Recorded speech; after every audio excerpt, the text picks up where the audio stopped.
Just from what I've been hearing with the whole gender work thing, I believe a lot of fights and tension that we see today aren't really about what's happening in the moment.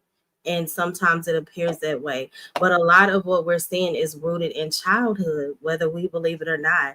It's rooted in the things we actually saw and the messages we absorbed as children about love, or what we did and sit and what we did see and what we didn't see, and what we witness growing up. When you really think about it, it shapes how we trust and the way that we communicate, which sometimes can be very toxic, and how we react and we respond to things.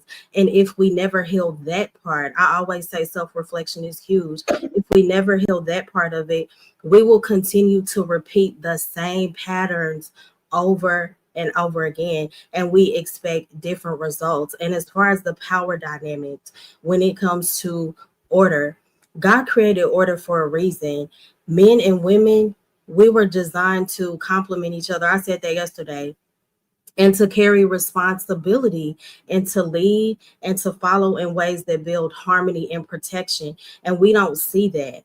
When it comes to leadership, a lot of women are complaining that men are abusing their power, and they only see it as a way of dominance and not a way of true protection. So I think a lot of times that's why women have, a hard time following. And then there's a lack of humility when it comes to women.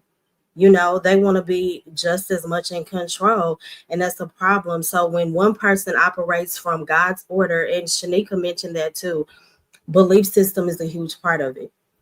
So when one person is operating from God's order and the other person is operating from trauma or from culture, it's a completely different worldview. And then that's where the clarity gets lost.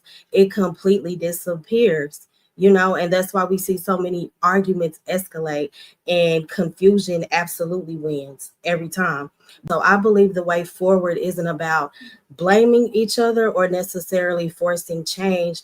It's about deep reflection and facing those wounds first that have been carried for years and years, and that turns into bitterness and resentment and confusion.